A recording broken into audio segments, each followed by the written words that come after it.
Welcome to Thoughts Can Change Your Life with me, Rev Lee Wolak. Every day we come together, and every day I ask new questions. Maybe the same question, just asked in a different way. But the reason I do that is because I understand that the quality of questions determines the quality of our life. And if we're not asking expansive questions, we're not going to get expansive answers, which means we're going to stay stuck. We're going to stay stuck right where we are. So the question then I go is, why can't we create a new experience? Why is it that it just doesn't happen for most of us? And the reason is, in my mind, is that we're surrounded by a race consciousness. That's the collective consciousness of humanity that surrounds us. And it's shared by all of us because we're all part of the consciousness. And most people, this governs their entire life. And so what the people are saying, I'm having the same experience as everyone else. Well, that's because you're allowing the collective consciousness to control you. They're saying, I would like to have a different experience than what everyone else is. Well, that takes great discipline, great clarity, great courage. And the clarity comes in. And first, before you can get clarity, it requires imagination. In other words, it requires stepping outside of the known. Because if all we're dealing with is the known, guess what? That's all we're going to continue to have. And what is the known? The known is the past.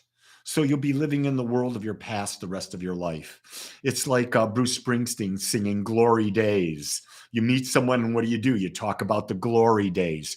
You don't talk about the growth. You don't talk about the expansion. You don't talk about that. And so the key thing is have an imagination. Be around people that stimulate your imagination. Once you get the imagination, then make a decision. What do I want to experience? What do I want to experience that's different than everybody else? Do I want to have the same health experiences as people age? They have certain things happen to them. Do I want that or do I want different? If you want different, man, that's going to take some courage. It's going to take some work. Because you can't buy into the thing that you turn so old and this happens. That's one of the things that I spend a lot of my spiritual coin on, staying young. Now, physically, I don't look 25, but I do function like a 25-year-old.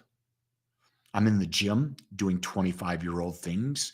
The way I live my life, I do 25-year-old things. My body's capable of doing that. I refuse to let what society's idea of aging is. People say, well, you're an old man now. You need to do it this way. You need to do this. No. Yesterday, what did I do yesterday? I've got a pretty large lot on my home with a big hill in the back. Yeah, I cut the grass. I mulched the leaves. I blew the leaves out. I spent 2 hours out there. Why? I wanted to connect with nature. Connecting with nature is a value for me. Also, I want to use my body. I don't want a body that sits around all day, because if your body's sitting around all day, guess what? You're going to have a flabby sitting around type body. That's not a young body. A body that's young wants to go hiking. It wants to do things. It wants to move. Our bodies were meant to move. They weren't meant to be in front of a computer like I'm right now. But you find a balance. And what the thing is that I have made my physical health one of my top 3 values. And so it's important. It's very important to me. And I've determined all the reasons. It's actually my number 3 value. My number 1 value is to become more aware. My number 2 value is to teach. My number 3 value is my personal health and well-being. My number 4 value is interpersonal connection. Yeah. It's interesting how when you know who you are, what's important to you, you start to take control of your life. But here's the key thing, gang. If it's not important to you, you're not going to do it. And what are you going to have then? You're going to have an average experience, because the collective consciousness, race consciousness. And when I say race consciousness, I'm not talking about ethnicity. I'm talking about the human race. Okay? It's a term that Ernest Holmes brought out in The Science of Mind. And I love the term, the race consciousness. There's only one race, the human race. That's how I see it. Now, you may want to break it down and cause division. I don't, because I like to function from love. Love means I don't judge. Love means I see the perfection in everyone.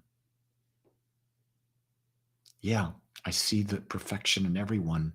And to see the perfection, you have to honor that everyone is unique, including you. So most of the time we judge ourselves against ourselves. Well, why would we judge anyone against us? We're unique and so are they. Not a fair judgment. Why would you judge yourself against someone else? Well, you shouldn't, because they're unique and so are you. So you get the idea that if you're unique, can't judge. Your job is to create a unique life, not a race conscious life, a unique life. Today, online or in person, I'll be talking about fear. I'll be going really heavy into the fear aspect and how that stops us from creating our dream life.